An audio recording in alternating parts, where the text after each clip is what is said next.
This is Dan Schneider. On this Dan Schneider video interview, the topic is death. It's the third of my trilogy on that subject. Chris Deacy is the man that you see before you, and I'll be speaking of that topic from a theological perspective with him, and we will begin in a moment. Death is the subject matter, and I am speaking with Chris Deacy. He has written about it and has devoted a good portion of his career to the subject of it. So like I usually do, I want to give him a few minutes to discuss who he is, his background, his ideas about death, and also anything else from his theological perspective in regards to that topic. So welcome, Chris, and if you could just fill in the viewers a little bit about yourself. Yeah, thank you, Dan. Good to speak to you. Yeah, I did my undergraduate degree in the University of Wales in the UK in theology, going back almost 25 years ago now. And it was sort of mirrored, allied really with my interest in film. And the subject of death came about really when I was doing a master's course, and it was actually one evening when I was watching a film, I thought it was for light relief.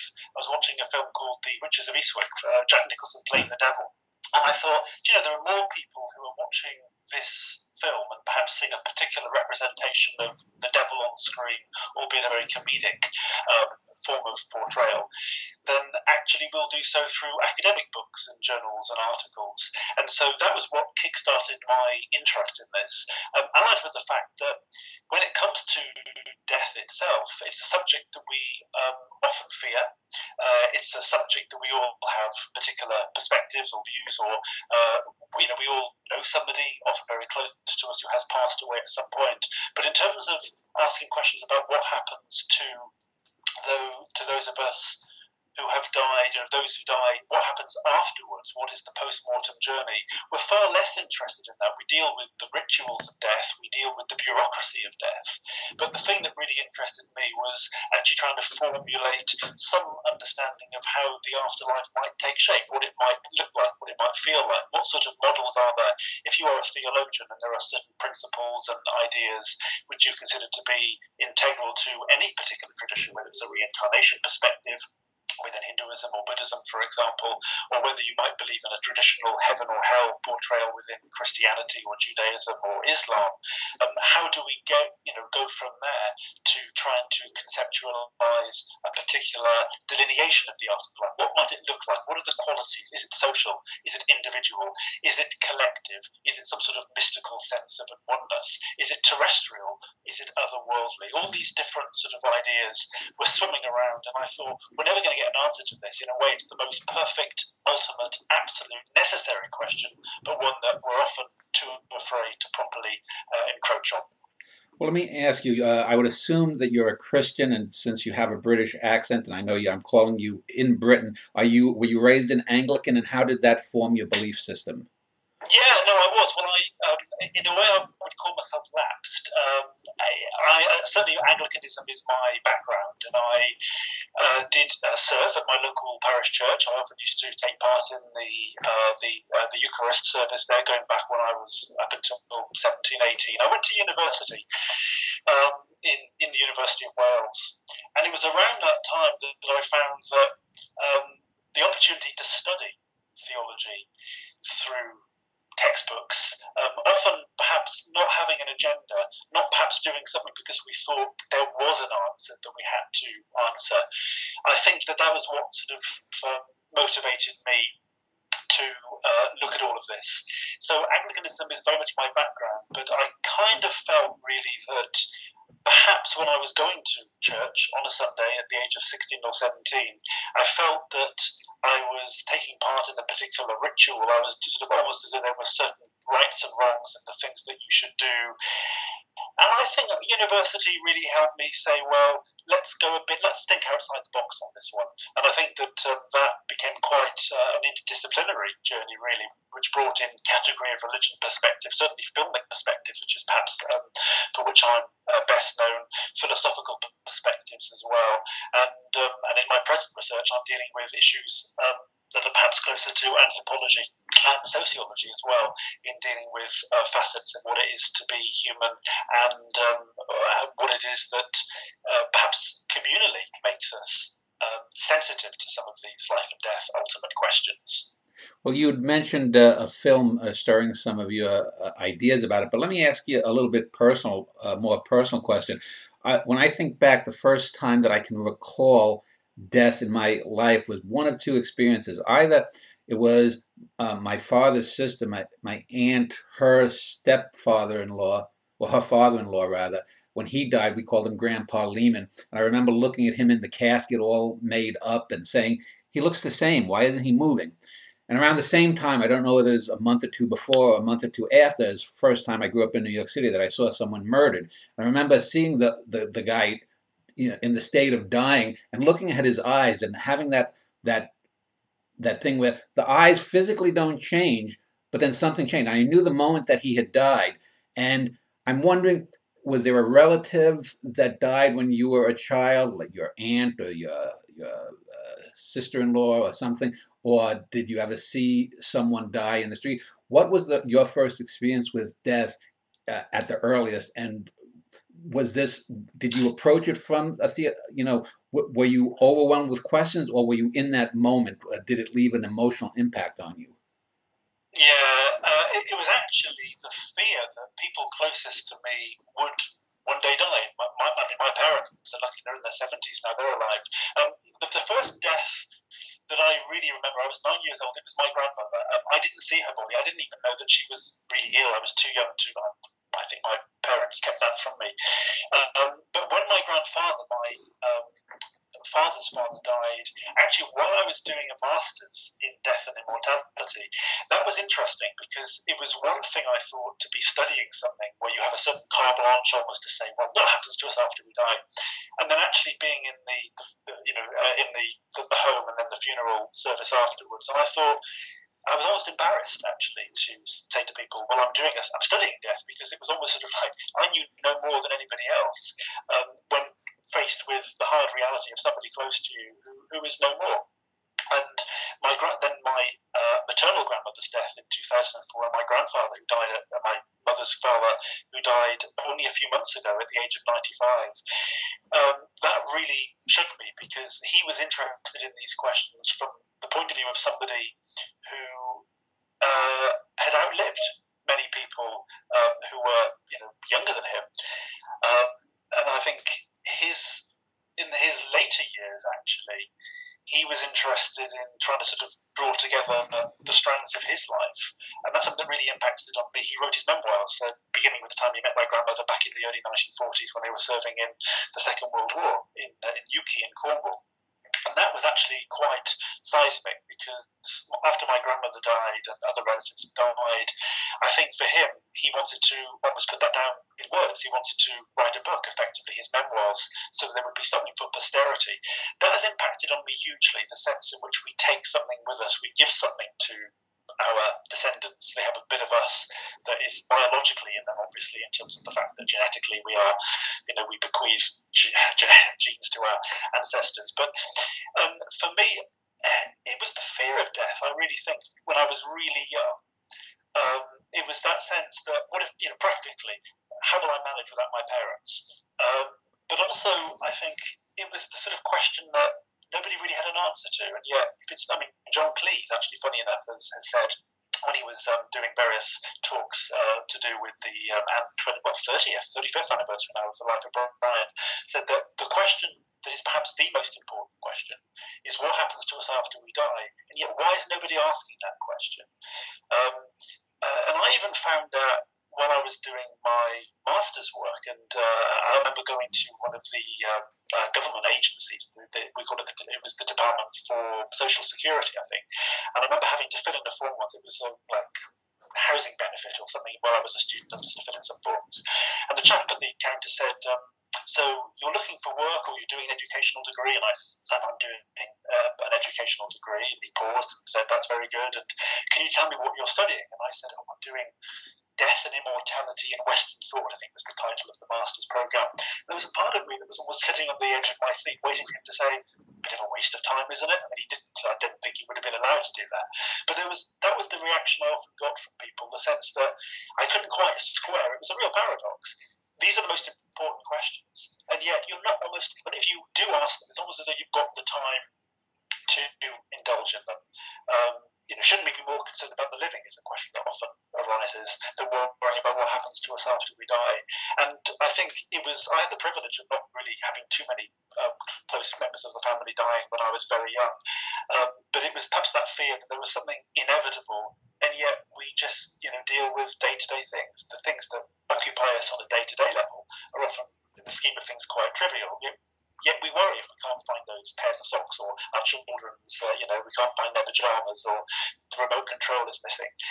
These often are the things that really aggravate us, or the car won't start, or we're late for nursery if you're taking your daughters or whatever to nursery. And yet these are the things that worry us day to day. I thought, well, we need to, in a way, have, one foot, as it were, very much on earth. But also, I think, having those questions, the really ultimate questions that we tend to avoid about what may happen to us and where we might go and what sort of person we would need to be for the most felicitous kind of afterlife to happen. I think those are the questions that we tend to, perhaps out of fear ourselves, that we perhaps extinction is, rather than immortality might be the end that befalls us.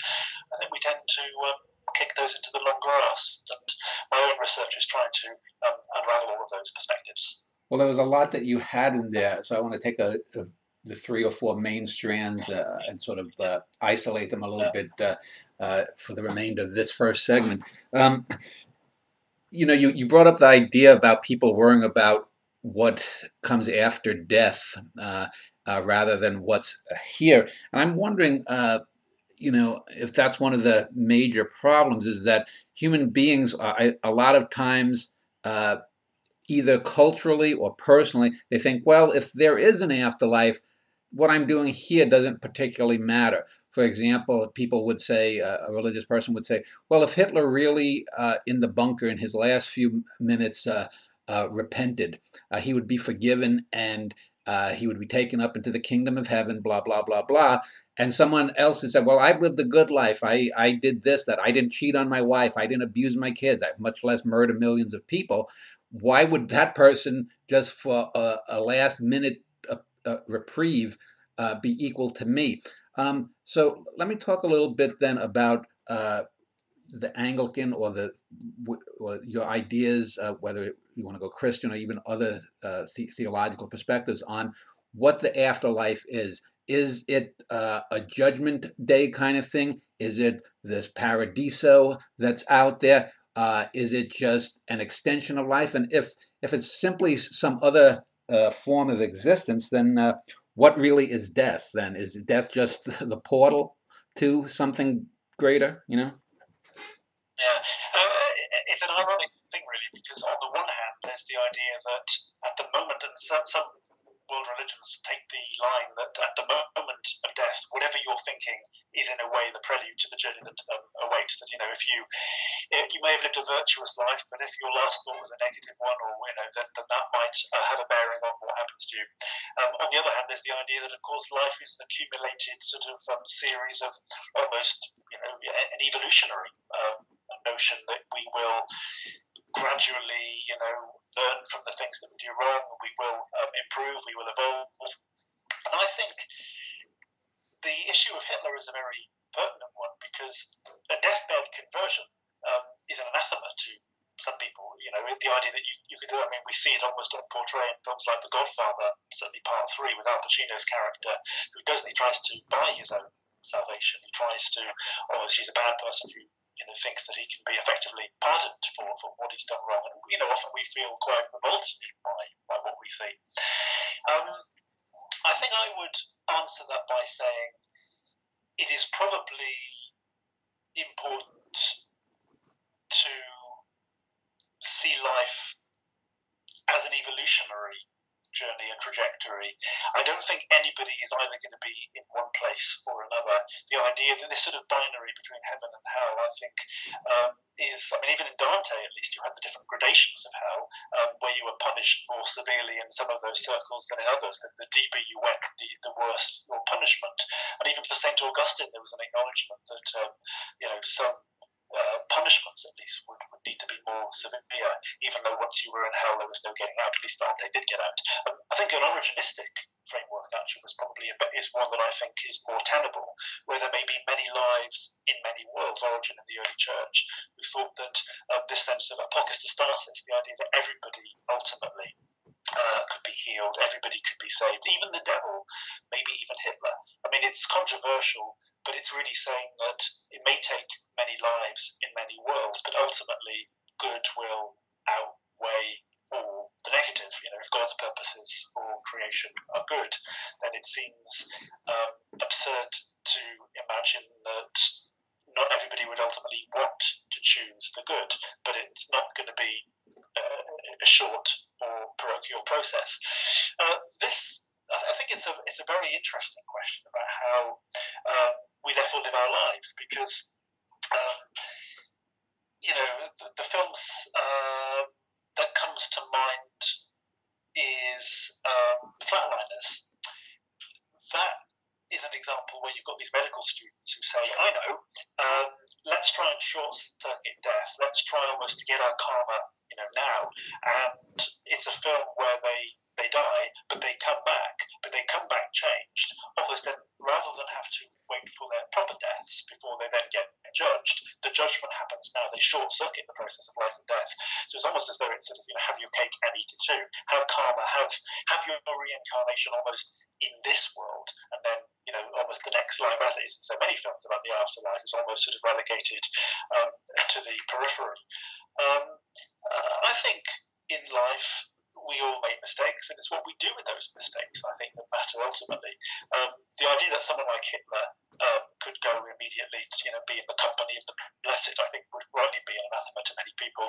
But a bit like Phil Collins of Groundhog Day, maybe after many, many, many lives and many days of learning and changing, and of there being some kind of growth or development, we might consider that it would be potentially possible for the devil to be saved, for Hitler to be saved. But we don't for a minute imagine that would happen in a single afterlife following the cessation of this life. That would be repugnant, and rightly so, for most people. Well, let me ask you, since you said earlier that you were a lapsed Anglican, or considered yourself a lapsed Anglican, so do you approach death or theological issues in general from a religious perspective, or do you find yourself standing outside looking at it, religion or death, as any other cultural phenomenon? Probably more so the latter than the former. I find myself able very much to, I spend a lot of time as part of my job working with, it may not just be Anglicans, but certainly people of a religious faith. My own students, interestingly, are perhaps a really good barometer of this, because whereas you've got, Richard Dawkins is a good example, who would say, anybody who studies religion is studying a falsehood. You're studying something that isn't true. It's a virus. Why would you study something that is the cause of so much pain and suffering in the world? My own students, I think, are a perfect example here, where they will say, well, we're studying this because these are the most important questions you can ask. That's different to saying that you have an agenda in studying them. And in the same way, I know lots of people of great faith, of great compassion, and people of diligence, and people for whom these are the most important things that you can possibly talk about: religion, faith, salvation, the afterlife, ultimately important. Plenty of people, on the other hand, who really struggle with that. And those people who struggle, I think, is where I would identify myself. I think I would probably find that, on balance, I don't go into this with a clear sense of what an afterlife, for example, might be like. Indeed, I have a lot of questions, more questions than answers. It's great academically to be able to say, well, on the one hand, Augustine says this, or Origen says that, or Dante says that. That's all well and good, but I think that sometimes the most enriching form of debate and discussion and analysis is one which comes not so much from an agnostic point of view, but one that doesn't believe that certainty is the answer, because certainty is great for people who have that certainty. It's not so good for other people who genuinely struggle or who find it difficult to accept life in such binary black and white terms. So I'm sort of somebody who comes from and knows what it's like to be in a community of fellow Anglicans, but also perhaps somebody who, on balance, would probably find it difficult to say that I belong to or I share the convictions of those Anglicans or anybody of any Christian denomination. Probably I say that I'm in keeping, I would say, with the vast majority of the students I teach. Yeah, it's interesting you mentioned that, because from a secular point of view, I know I did a show last year with 4 people involved in astronomy who do not believe that the Big Bang is the best way to explain the creation of the universe. They didn't have a religious point of view. They had alternate points of view. And whether you agreed with them or not, they've sort of been shut out by mainstream science, which I think is anathema to science. Yes, you can say, well, this person has a wrong point of view, but let the person air it and then debunk it. That's the way you do it. You don't do it by stymieing things. And I found people like Dawkins is anathema to a free will kind of exchange, because while I agree in principle with probably most of the Dawkinsian claims, I find people like him or a Sam Harris to be kind of revolting in the way that they just dismiss people and just sort of denigrate people who may be 100% wrong about a particular subject, but you have to allow them. You're not going to win people over by just denigrating them. So religion is not the only intolerant point of view out there. Absolutely, and we see it at the moment. Of course, I mean, fascinating watching what's going on in the American presidential contest at the moment. I mean, Donald Trump is, of course, somebody who is very good at saying, this is right, this is not right. And a lot of people find that sort of dualism, that sort of binary, very positive. It speaks to them. It's very clear. It's very straightforward. I think life is a bit messier than that, and I suspect if he does become president, then then things are going to be a little less black and white. But I think we all like certainty. I think sometimes we need it, but it often. I mean, it's often. When you're younger, when you're at school, you're spoon-fed. Sometimes your teachers might say, "This is what a Christian believes. This is what a Buddhist believes," etc. And you follow that. Marx thinks this, and Durkheim thinks that, and you read this, and it's very clear. One of the great things in my profession, in my research, is that of course we don't come into this with a clear sense of these are the conclusions we're going to draw.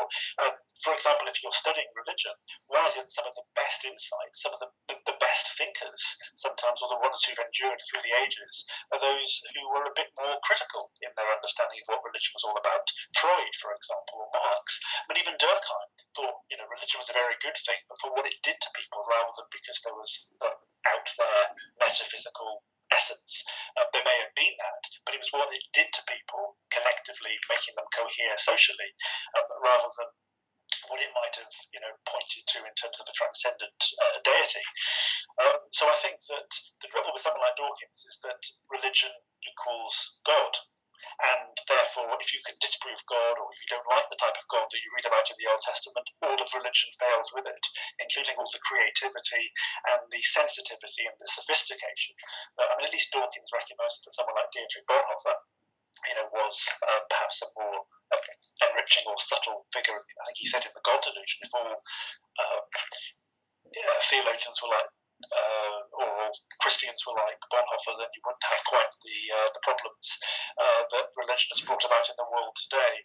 But that sort of simplistic sense of what a religion can do, I think, is actually quite defeating, and it's a caricature. We all have that. I find it often difficult to be in the supermarket checkout and somebody says, "Oh, what do you do? What do you teach?" And as soon as you mention religion, of course, it often comes down to someone saying, "Oh, religion did this to me in the past," or "I have this complicated relationship with religion because of some person or pastor or family member," and in a way I think we need to step back from that and reboot. Well, let me ask this next question, and you can answer either from a personal point of view or from a larger perspective, looking at all different faiths. You mentioned film, and can I ask you, have you ever seen the film "It's a Wonderful Life" with Jimmy Stewart? Oh, absolutely, yeah.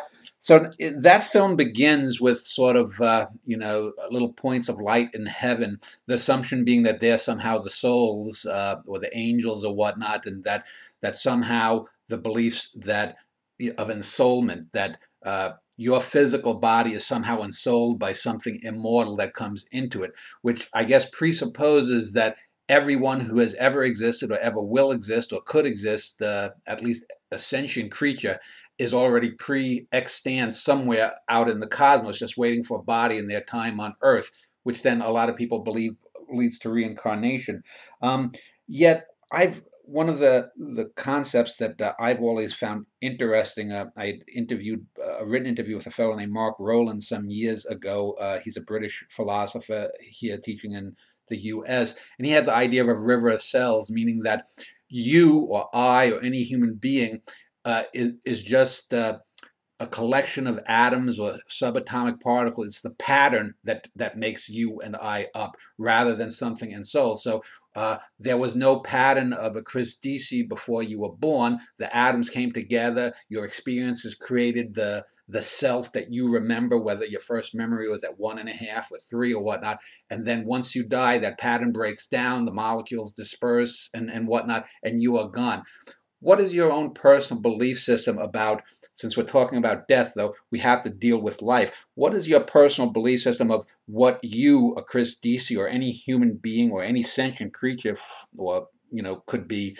Do you subscribe more to that kind of the pattern, the scientific philosophical idea of a pattern of a person, or do you believe actually in something like ensoulment, that there was an immortal Chris Deacy in waiting to imbue your body? Yeah, I don't believe in the latter at all. I don't think that there's some sort of almost platonic pre-existing pattern or template into which I then fitted at the point of birth. But I do see it the opposite way, that after we die, it may well be that our memories, which I think are perhaps crucial to who we are. A colleague of mine, when I was in the University of Wales, Paul Badham, who's written a lot in this area, has taken the line that our memories of what constitute us, it's not our particles, it's not our bodily cells. We can wake up in the morning, and even if we saw a different face in the mirror, we would immediately say, I don't recognize that face, but I know who I am because of the memories, the personality, effectively, that makes us unique. I think that, in a way, we all fit into a certain framework, a paradigm sometimes. That humans are very typical. We all go through the sort of through adolescence and then through adulthood. There are all the sort of life rituals we all go through, almost as though if you look at people, if you stand back from your own life, you see that actually the things that we all go through are no different to what anybody else in the course of human history has had to deal with. And yet there is something so profoundly unique and special about each one of us in terms of the people that we knew. Maybe people at school or university, people who make a real impact on us, our family members.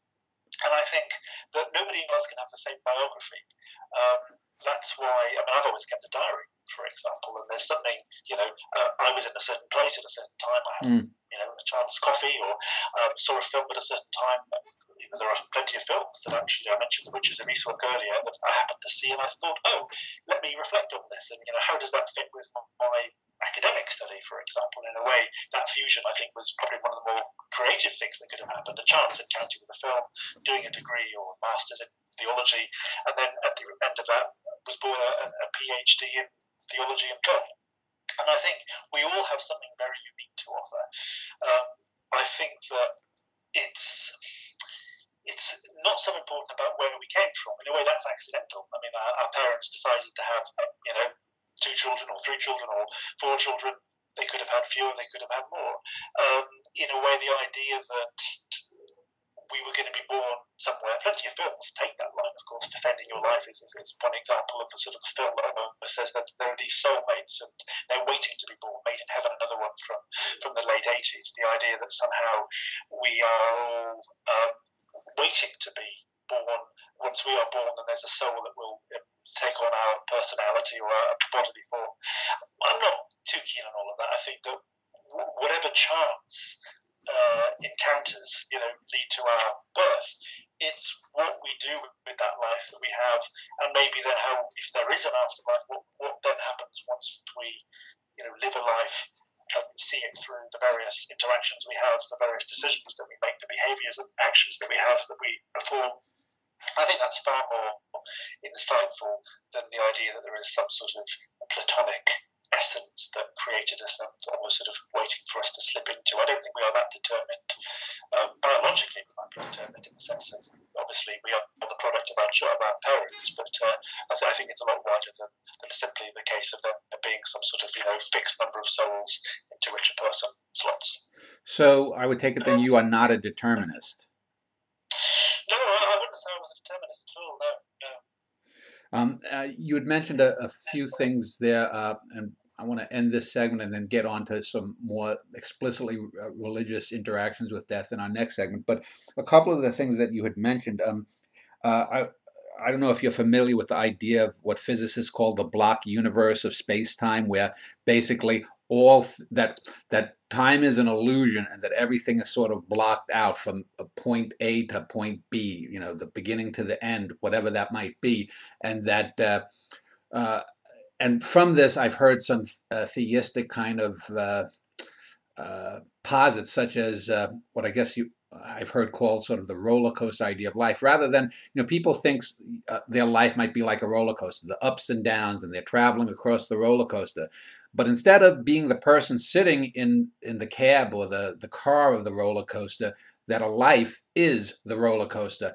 In other words, that if we are somehow immortal beings, that the Chris Deacy experience could be a certain type of roller coaster. The Dan Schneider experience could be a certain type of roller coaster. And every life that has existed, possibly even non-human lives, could be something that a being, a soul, if you will, can experience in this sort of quasi, I guess you call Hindu idea of, that every life you're trying to experience something to improve yourself for whatever reason.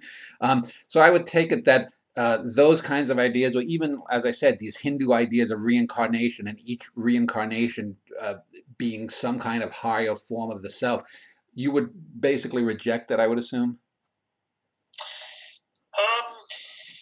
I think it depends. You mentioned the roller coaster analogy, and I think, there's that song, life is a roller coaster.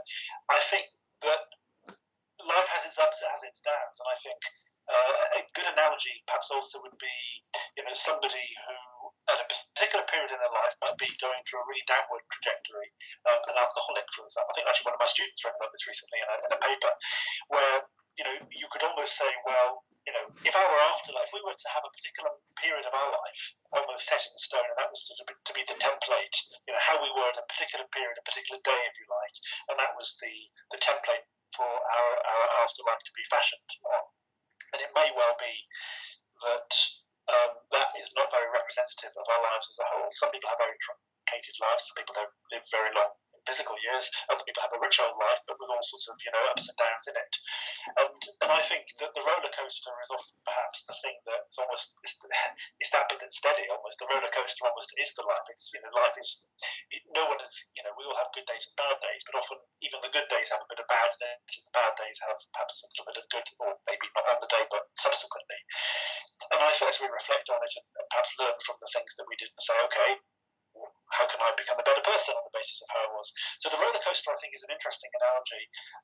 I think that it's how we respond to pressure, it's how we respond to change, it's how we respond to adversity that is far more telling about us as a species than perhaps the day-to-day, this is what's happening to us. So a life without reflection, I think, is probably slightly dull and pretty disappointing one, I would say.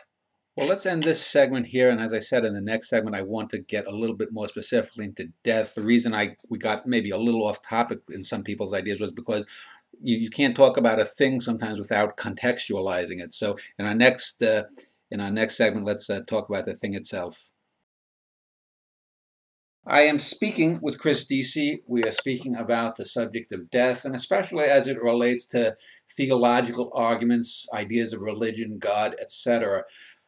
Let us in this segment specifically more focus on death, and obviously the first and probably the most important death occurrence in the Bible is Cain and Abel. I would probably rank it just mythologically even above that of the death of Christ, because this was apparently the first murder. This was the first violation. Even though Adam and Eve had quote-unquote sinned, they hadn't sinned to the great degree that Cain would sin against his brother.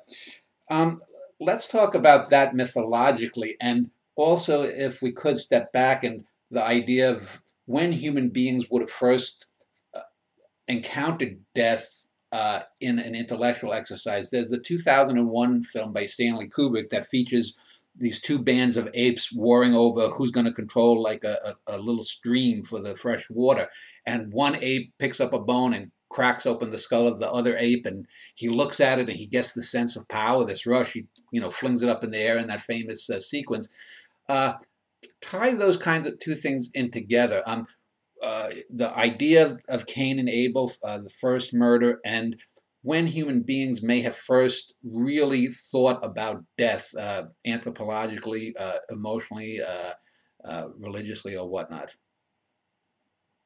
Yeah, the Cain and Abel story is almost, you mentioned cultural mythology. The reason I think people watch things like Dallas or soap operas is precisely because it's got that same ingredient, that sort of, fraternal contest and, strife. I think that, of course, the whole Noah's Ark story in the book of Genesis is very much predicated on the idea that sin entered the world, Cain murdered his brother, and in a way, of course, that had Augustine talked about the way in which through sex we carry original sin. The idea that through the very act of being, through existing, concupiscence, almost as though the knowledge of this first act is sort of, our fallenness is almost ingrained in our very being. And how do we get away from that? The Cain and Abel story is elementary, and, thankfully we don't all go around murdering our brothers, but there is something in the Cain and Abel story which, in a way, is a testament to how, in life, that sense of needing to prove ourselves, to defend ourselves, to assert ourselves, we see it in the presidential election at the moment, the sense of having, divisiveness and bitterness and rancor between people. I think actually the book of Genesis has it all, and the Cain and Abel story, I think you're right. What was scary about that is, of course, it was, what happened to Christ, of course, with the humiliation, with the crucifixion, is legendary, but you're right. Cain murders his brother Abel, and in a way that set the entire cultural civilization, perhaps from the very outset, on a path that you could say Jesus' death was almost a sort of corollary of that initial act of murder.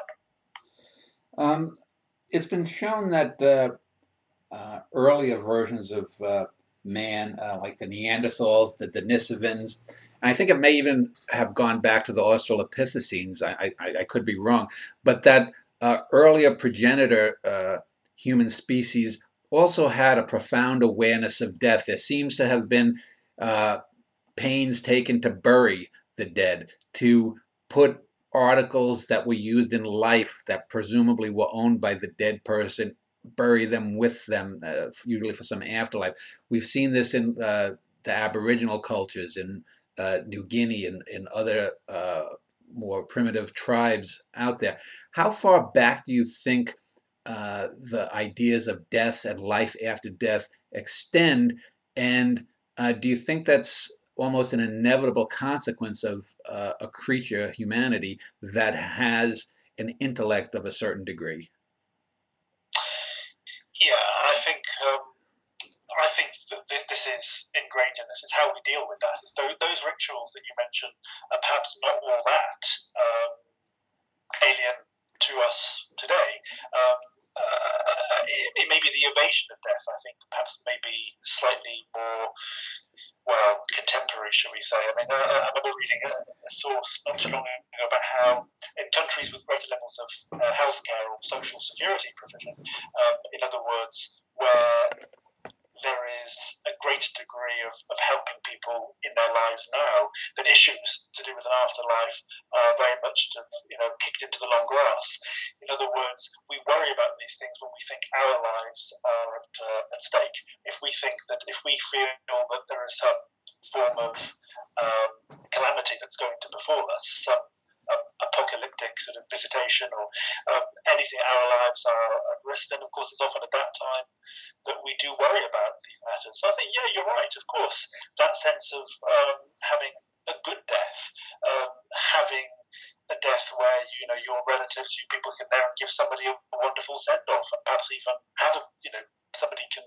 You obviously can't physically take someone with you when you go, as it were. But it's not surprising that people think like that, because we often associate people. Everyone has a particular idiosyncratic personality. Everyone has a particular life story to tell, and often artifact that what perhaps most people often say that person, like of course in Citizen Kane it was with the sledge with Rosebud, that thing that almost maybe something from our childhood that we take with us, and which informs us at the very core of our being. Here in Western culture, America, Europe, what would be called the First World generally, there seems to be a prohibition against the idea of suicide.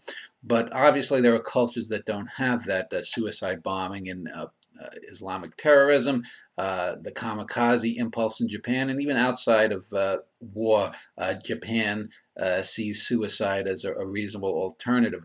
What is the theological argument against suicide? Because if I read the Bible correctly, and the kingdom of God is everlasting joy and happiness and fulfillment on whatever levels, it would seem that the sooner that one gets to that, the better.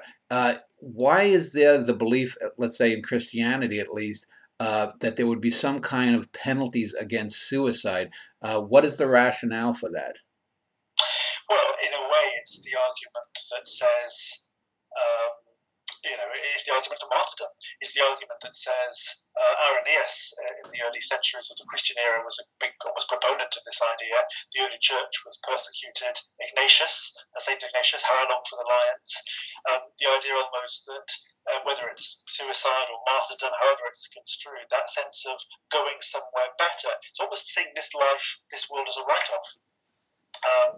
It's almost as though and people like Irenaeus, interestingly, then put forward a vision of the afterlife that was almost a more perfect example of what this life lacked. It's almost as though in this life we are persecuted, so in the next life it'll be a material paradise, but without persecution. St. Augustine had all those ideas about we will be, reborn at an optimum, and not reborn, we will be resurrected at an optimum age. And in a way, we will almost enjoy the splendors that this life, this truncated earthly life, has bequeathed us, shall we say.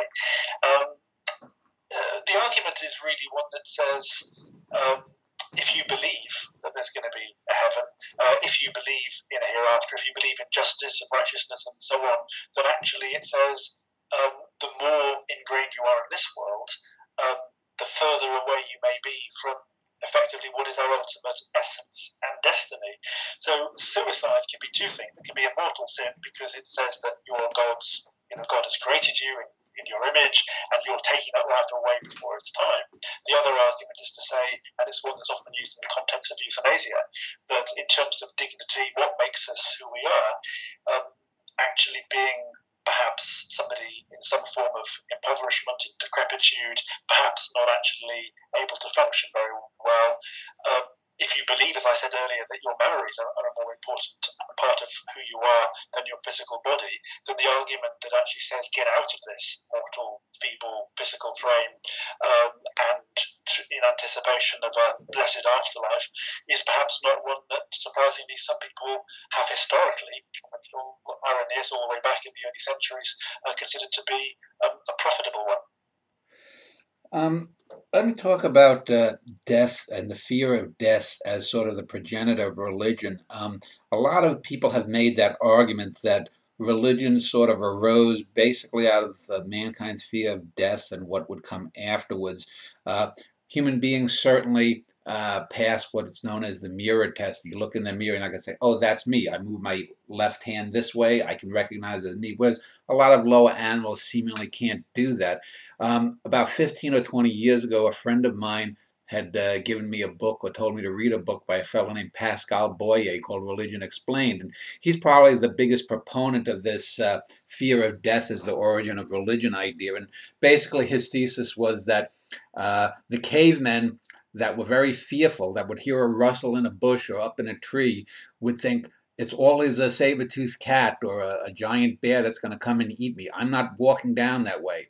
And so fear, they never fell to predation like that, whereas someone who is a bit more courageous and or foolish might have said, well, I don't care. And so slowly but surely, even if just 1 out of 10 courageous people ended up dead, the fearful people would predominate after a few generations. Do you buy the fear of death as sort of the progenitor of religion in general? And if not, let's talk about some of the major religions and how they, if they, if they sprung from the same well source of fear of death or something else.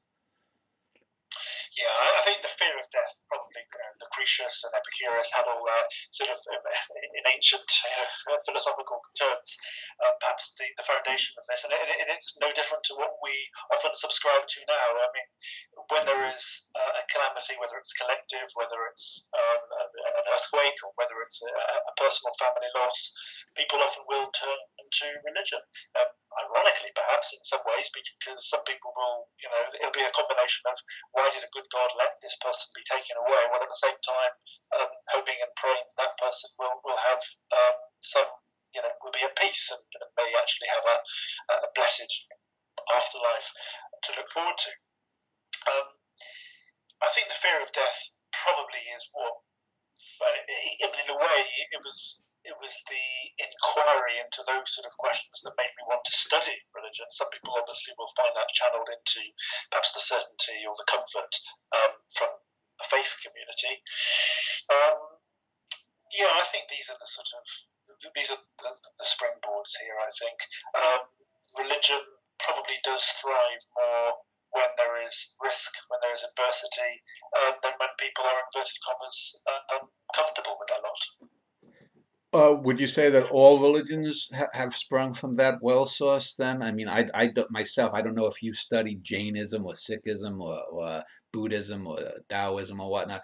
Do most of the Eastern religions also spring from that same thing, do you think? Less so. I think Buddhism is an interesting case because perhaps this is the difference between Hinduism and Buddhism, because I mean, both Hindus and Buddhists will believe in, reincarnation or rebirth, but the key thing is to get out of that. And then in Hinduism, the expectation is that process will go on. It's likely to go on for a very long time, samsara, etc. There will be maybe some ultimate get out of that process.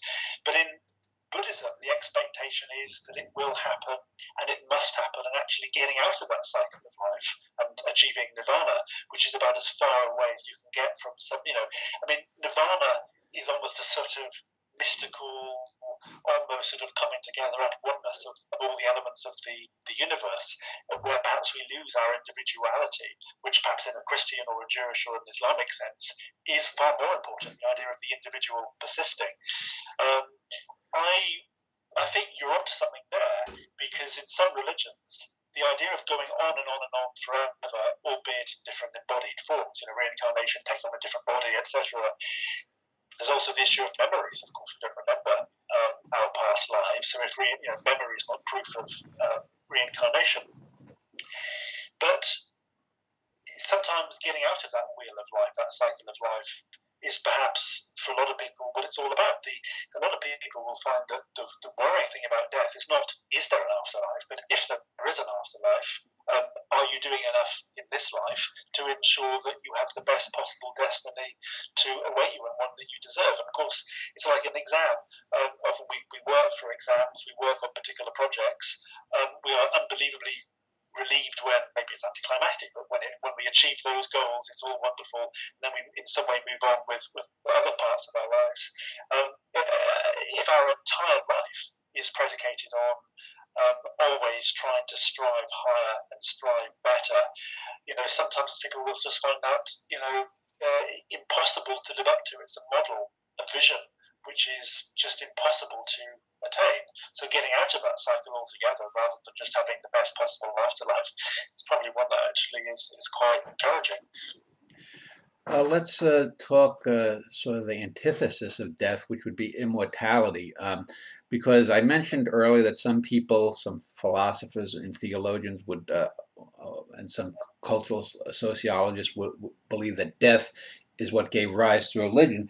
But also I would think death also equally would have had to have given rise to an idea of purposiveness in the human lifespan. Because if we live even a few thousand years, or only 40 or 50 years, or now 70 or 80, maybe this time next century we might live 100, 120 years on average, that's still a finite amount of time. And we could say, well, we need to do something. But if we lived 10,000, 100,000, a million, 500 million, a billion years, who knows where those people would go. But if we had that stretch of time, it would be very easy to give into laziness. What's the purpose of it all? I'm just going to live. I'm just going to copulate. Here comes a supermodel. Oh, I had 17 of them last century. Do I need another one? Kind of thing. Do you believe death lends an imminent sense of purpose in life? Yeah, I think it makes. I mean, I'm quite keen on an area of Christian theology called realized eschatology, because it's almost bringing the future into the present. It's almost that sense that these ultimate questions. I mentioned the film Flatliners earlier. Yeah. That's another example of short-circuiting these processes. If these things matter ultimately, it shouldn't just be about what happens or may not happen to us after we die. It's about our present behavior, our present attitudes. It's almost as though you're living your life now within the framework of those ultimate, effectively existential questions, very sort of Heideggerian, very Boltzmannian sort of way of looking at the world. And I think, this sense of the fear of death, of course, it's going to have an impact on how we live and move and have our being. Following up on that, from an evolutionary standpoint, like here in the human species, women cannot reproduce after menopause, and the belief is that you have X amount of years to reproduce, and then you're basically discarded, whether it's by the idea that your genes, you mentioned Dawkins, his idea of the selfish gene. Do you think that that death serves, well, I don't know if I would say it serves a purpose, but clearly death is a spur to evolution. What if human beings suddenly became, let's just say, biological immortality for now? Let's say we, in the next 100, 200 years, found a way to live thousands of years. What do you think would happen to death culturally? Would death still have as big a thing? Do you think there would be more people at some point, let's say after several hundred years, wanting to bungee jump down into volcanoes, or because it seems that death sort of keeps us sort of mentally, psychologically balanced in some way. At least most people. You have the outliers on either extreme, but if we got to a point where biological death became a very rare thing, what kind of social impact do you think that might have, especially whereas it concerns religion, since if we buy the idea that religion sprung out of a fear of death, would immortality somehow be the end of religion? Yeah, it's the great paradox, isn't it? I mean, I mentioned my grandfather earlier. He was 95. He achieved so many of the things he wanted to do. And I felt, although I was very sad when he died, at the same time, there was a part of me that thought he had the chance even to put down in paper all the things he'd done, or he wanted to record that. It's when people die, we often news stories. It's when somebody dies, when children die, before they've had a chance to achieve their potential. That's the real loss that we often feel. It doesn't mean to say that some deaths are better than others. Of course it doesn't. But sometimes, if we were to live on for as long as you're mentioning, then I suspect sometimes it'd be a bit equivalent to actually something that Paul Badham said, which is that in a mind-dependent world, if you'd have old comrades just effectively nattering on about what might have been, effectively tirelessly almost, going back over the things that they've done, if effectively you had nothing better to do than just develop new theories about what might have been, then that would be a pretty truncated form of afterlife. Because there may come a point where surely, as in so many of our projects in life, you can get to the point when you say, okay, I've done that, I've learned that lesson, I need to move on to something else. And is the irony that maybe you don't want to carry on living. Immortality might actually, I mentioned the Buddhist perspective on death, where actually getting out of the cycle altogether is far better than the question of what will your next embodiment, your next reincarnation be like. So I think there's a lot for what you said. The irony is that death precipitates questions of immortality, but too much immortality can actually make the question of death maybe not redundant, but actually something to fear in a different way, because we don't want to carry on and on and on. I spoke of biological immortality. In this day and age, there's probably a small subculture devoted to what might be called artificial intelligence and possible human immortality in the next few decades, possibly by merging with machines and uploading. Just a couple of questions in this vein. Where do you think theology or religion stands on the idea that human beings would eventually merge with some sort of non-organic entity and or artificial intelligence, assuming, and I personally think that if someone could somehow map and make a total 100% copy of your brain and have all of your experiences, all of your likes and dislikes, that still wouldn't be you, because you are embodied in your flesh. But where do you think the idea of religion and death and these ideas, if we do have, say, next century human beings merging with non-physical intelligences? It's sort of a nebulous question, but I just want to throw it out there, an idea.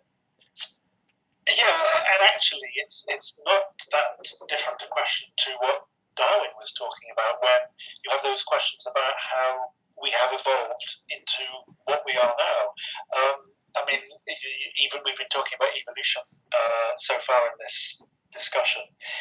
I think that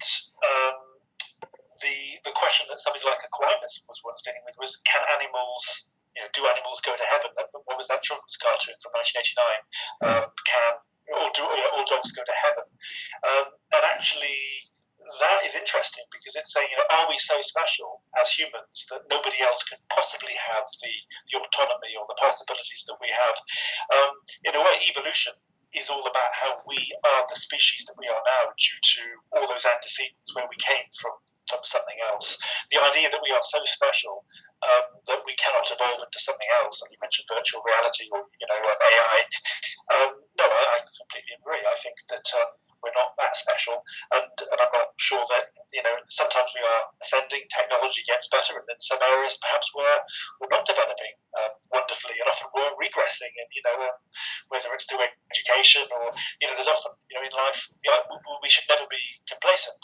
Violence still happens, people still do absurd things. We almost can't believe it in this day and age. People will commit terrorist atrocities, or they will die and kill other people.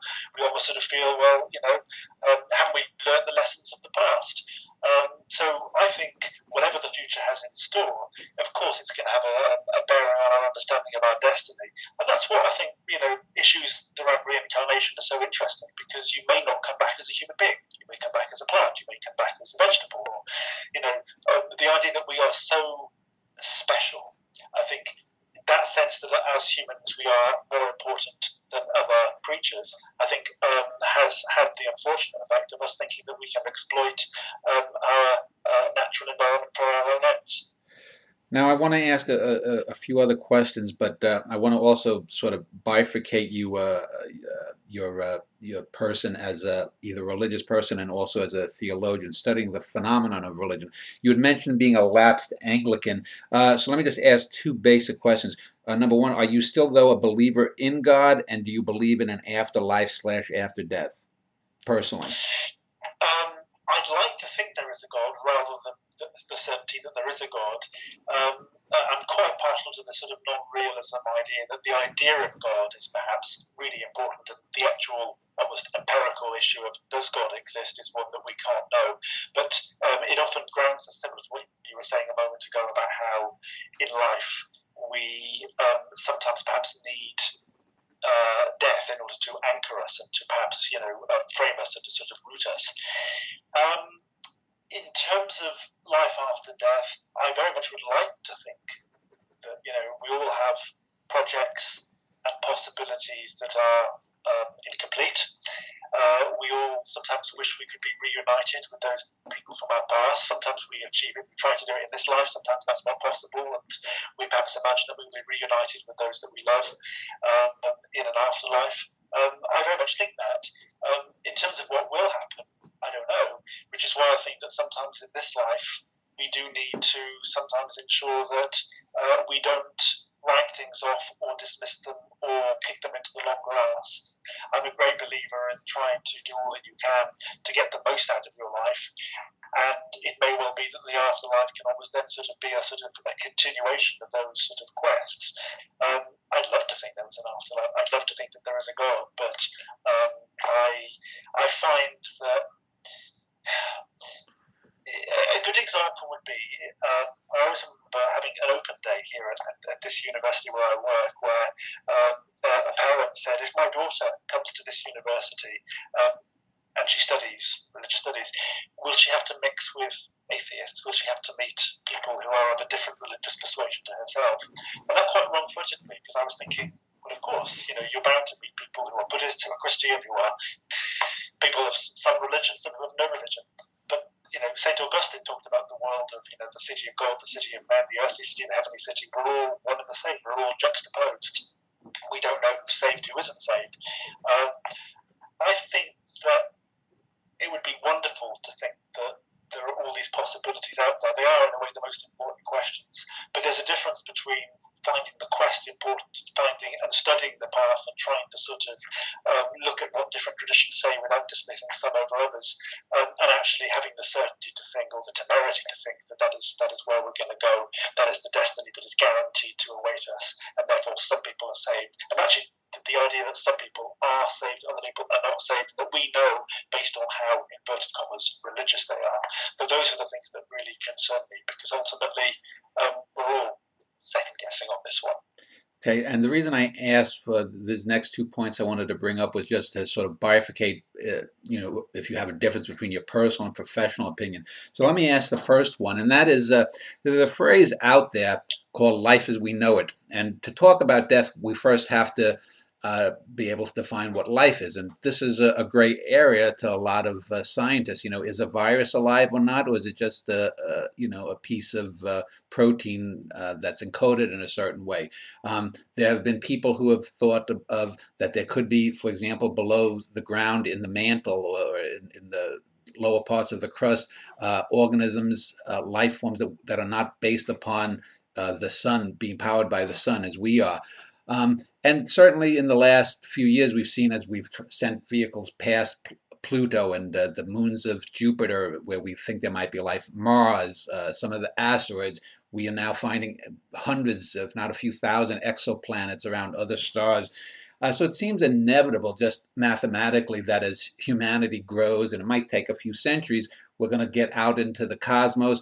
We will probably discover most certainly life in some matter, maybe not intelligent life for a while, but who knows, after a few centuries we may encounter other intelligent life forms, but they're probably not going to be like Star Trek or Star Wars. It could be intelligent gases of matter floating in between things. It could be intelligent oceans, like if you've ever read Solaris by Stanislav Lem, a famous sci-fi novelist, who had an intelligent ocean that girded a whole planet. If we encounter existence, life, if we want to call it, that we have never encountered before, how do you think that is going to play to our ideas of death? Because, if we don't even understand life fully, how can we understand the death that these things may or may not incur?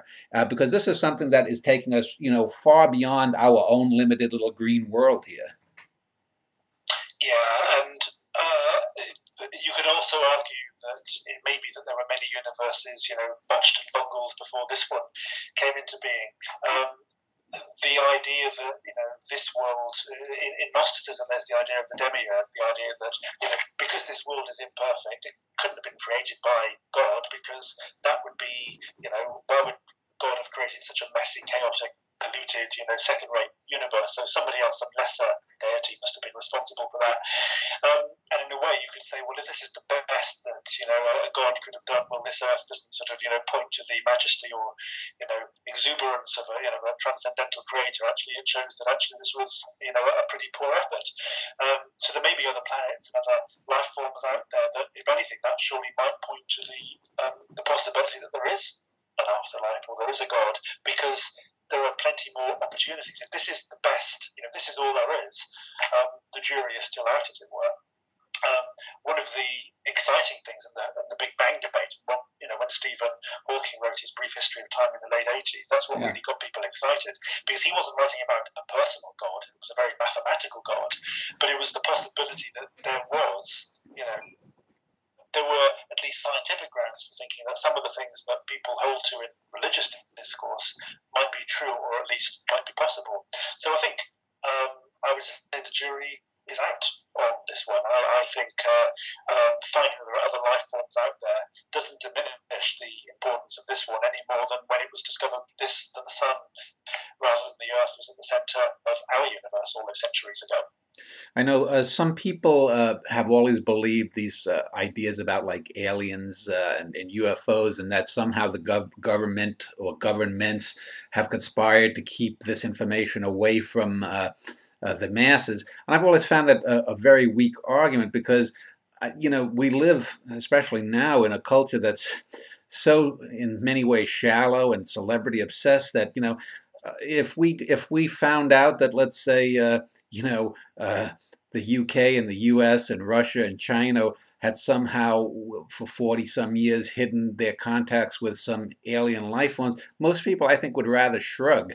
I don't know, and even if, let's say, the Christian idea of a resurrected Jesus coming back, I don't know if that would even affect modern society that much, because I found that most people religiously are sort of like the cartoon character Homer Simpson. They go through the motions, they sleep in the pews, they say, "Oh yes, yes, yes, minister," and walk out.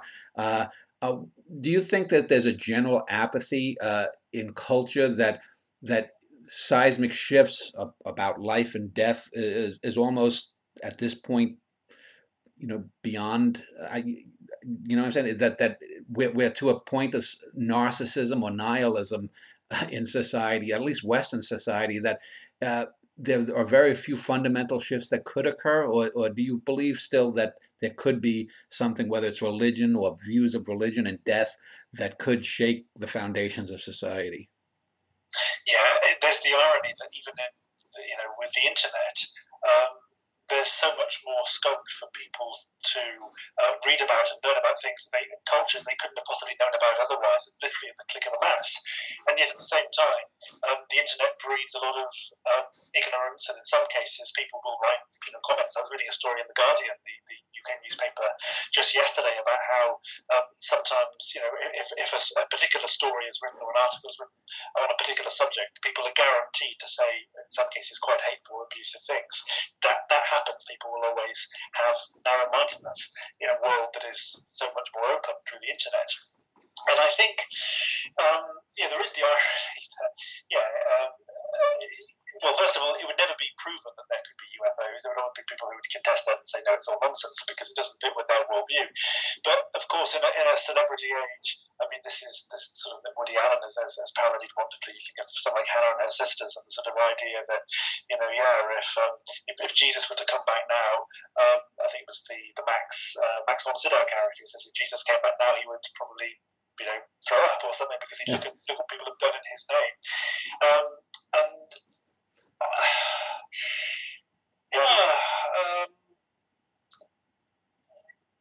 There is so much. There is so much that is exciting. There are so many possibilities. There are so many things that we couldn't possibly know the answers to, and yet some people, of course, will always sort of be entrenched. They will always want to subscribe to something because it brings them certainty, and the opposite brings them terror. I've given talks to my students. Sometimes if I'm teaching 18, 19-year-olds, they often find it really exciting to learn about things and maybe to be questioning some types of religion. They're at an age sometimes when that's what they need to have. I've also then taught people much older than that who in some cases have been training to be priests, and I've given the same lectures, in some cases, or very similar lectures on the same topics, and sometimes they also say, no, that's blasphemy. blasphemy. You can't go down that path. You can't possibly say such a thing. So, we all have diversity. But in terms of what will happen to us, in terms of, are there aliens out there? Well, goodness me.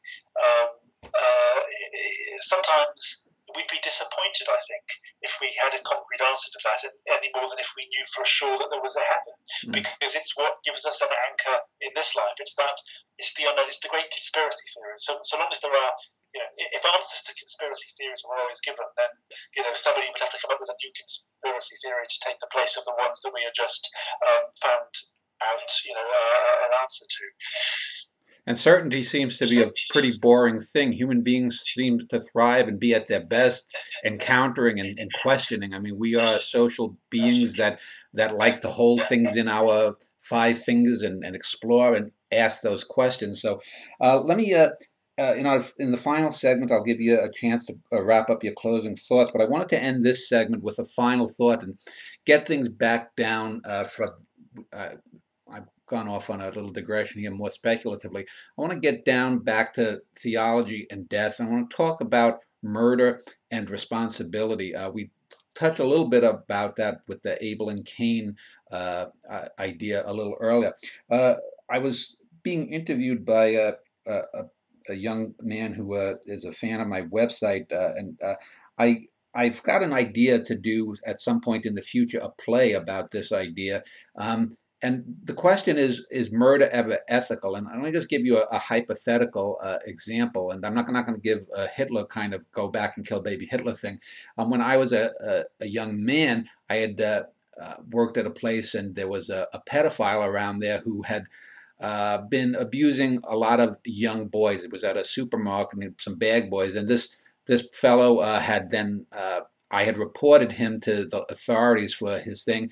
He didn't know it was me that had reported him, so he attacked this woman at work, and then her husband attacked him back. They went to court, so I went to testify against him, but the guy got off because his brother was someone in the local police department who got him off on a technicality or whatnot. And then some months later, I was out and doing some other things, and I was sort of being kind of young and selfish and pursuing my own ends when I happened to see this pedophile walking down the street with this young boy that was probably going to end up being abused by this pedophile. And I had at my resource right then, I could have just really hurt or possibly killed this pedophile, but I had my own young, selfish, childish pursuit of a girl that I was engaged in. And I wonder sometimes, would it have been ethical if I had damaged or hurt this person, even to the point of mortal injury, to prevent this child and any other future children that he may have abused? So the question I'm asking is, just since we're talking theology, do you think either personally or do you know of any religions that would say that it would have been a good thing to physically intervene, harm this person in some manner to prevent future crimes that you already knew that this person had committed in the past? Yeah, well, that's the whole sort of Minority Report scenario.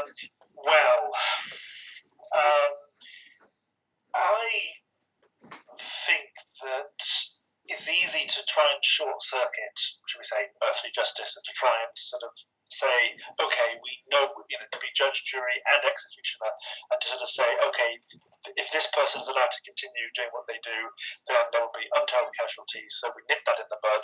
Actually, in Britain, we had, you mentioned the Hitler example, not dissimilar. The Shadow Chancellor of the Exchequer, John McDonnell, said once quite flippantly, he since apologised for this, but he said that if he could go back in time and do something different, he would kill Margaret Thatcher, saying that she brought, he doesn't like the way that she moved the direction of this country. So that was controversial, and he had to apologise for it. But I do think that we are responsible for the things that we do, and often the way we engage with something like a crime that we see happen to us, doing nothing is absolutely terrible.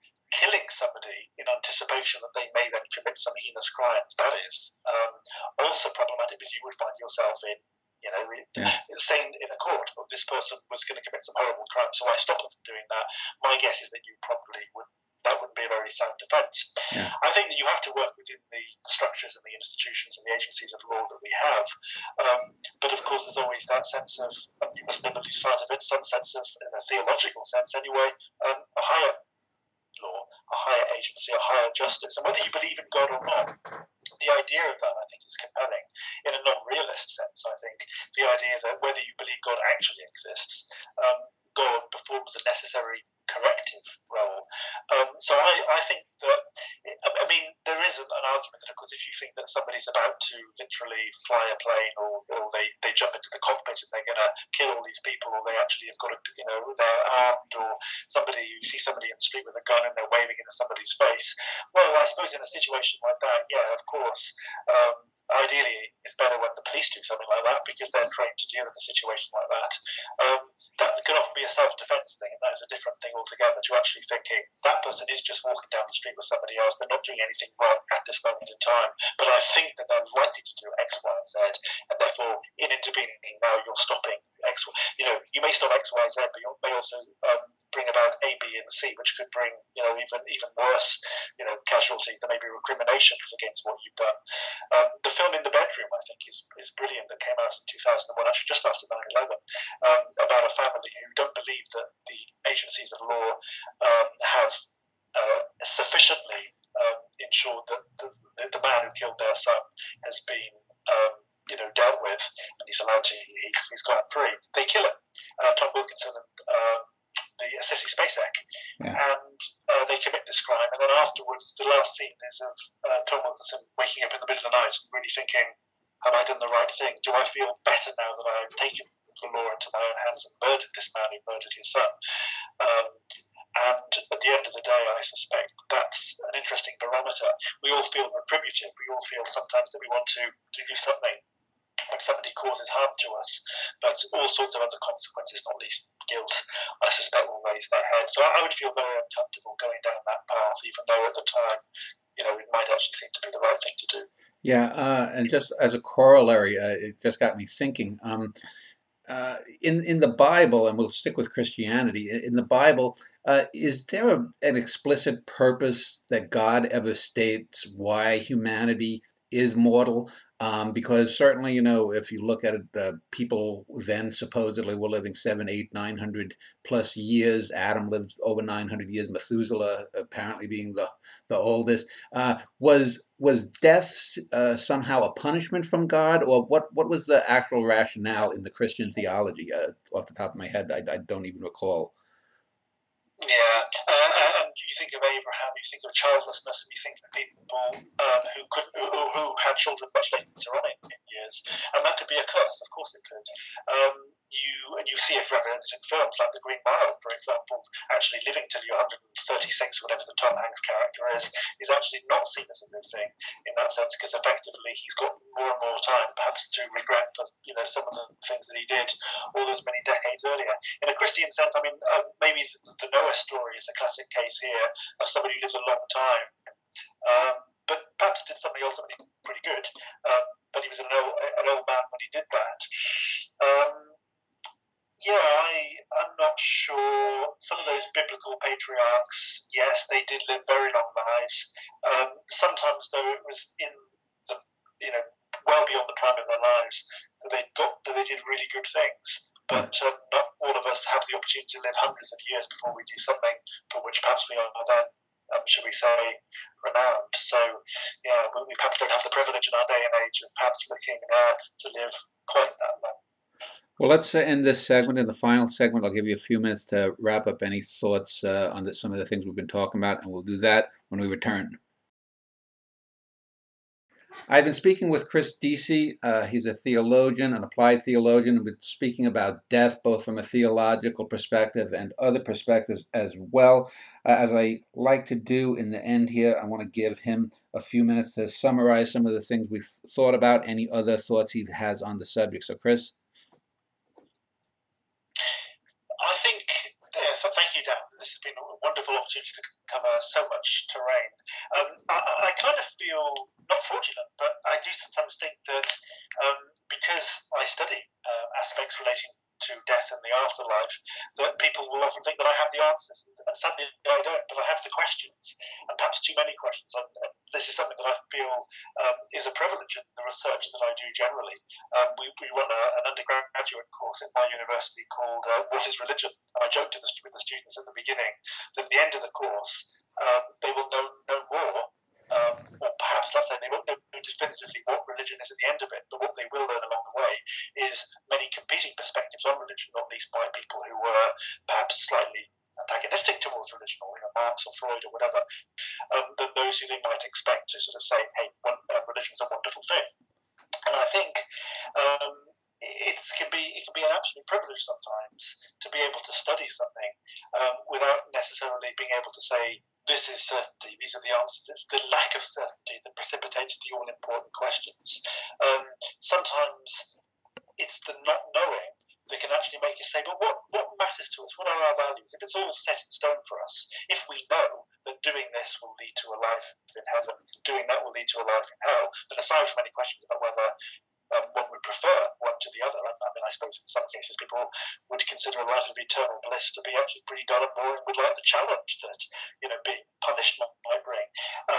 Sometimes the idea in life that we want complacency, we want to look down, as in the 13th century was thought was one of the great joys of heaven would be to look down on the damned being tortured. Some people, rightly, would found that pretty repugnant. So sometimes I think it's what can really motivate us is the sense that amongst the chaos, the uncertainty, the unknown, we have values, we have, if not certainties of our own, a sense of personal integrity. And I think that it's those issues that whatever the afterlife, if there is one, may bring, whatever the afterlife might have in store for us, is the sense that we are being true to ourselves. We're not resting on our laurels. I would say that one of the most important things in life is the sense of developing relationships that are born out of kindness and compassion and mutuality and reciprocity, and not causing people undue harm. And I think that that can be an important template. And then, if that's good enough for what we have, if there is an afterlife, well, that's the best that we can do. You mentioned that people think that you have all the answers. Do people ever think that you're somehow kind of dour and morbid because of your interest? Well, I always like to think that I teach with a smile on my face, but no, actually, it hasn't really happened that way. I think that if anything, I'm perhaps surprised that people don't ask me more questions than they do. It's almost that sense that I'm studying issues to do with death and the afterlife, or teaching in this area. But surprisingly, sometimes people don't follow that through. Sometimes I'm grateful because a chance like this to have an in-depth discussion over quite a wide terrain is very profitable. I gave the example earlier of being in the supermarket. Sometimes trying to say to somebody in 20 seconds what you're studying can often raise more questions than answers, especially if somebody has suffered a loss in their life and effectively say, tell me what happens, and I feel a bit as I say, fraudulent is not the right word, but I feel like I'm not the person to answer those questions. But these are the ultimate questions, and I think John Cleese was certainly right when he said that not too long ago. And I think that at the end of the day, what we need to do, I think, is say that Christians and Buddhists and Jains and Hindus will often have very different ideas among themselves as to what the afterlife, if there is one, might have in store. But there's a sense sometimes of being able to assimilate, to take stock, and to say, this is the person I am, these are the values that I hold, and that can be enriching, and there can be a certain solidity, which is very different from then saying that you know and have absolute certainty about A, that there is an afterlife, and B, what that afterlife will consist of, and indeed C, whether you're going to have that particular blessed continuation in being that is prophesied and upheld by the great world religions. Chris Deacy's webpage will be linked below this video. Anyone who's enjoyed the conversation with him can get in touch with him via that page. Tomorrow I will be speaking with two experts on the life and career of American actress, singer, and dancer Judy Garland, so it'll be a bit more upbeat. But again, Chris, thanks for your time and your expertise.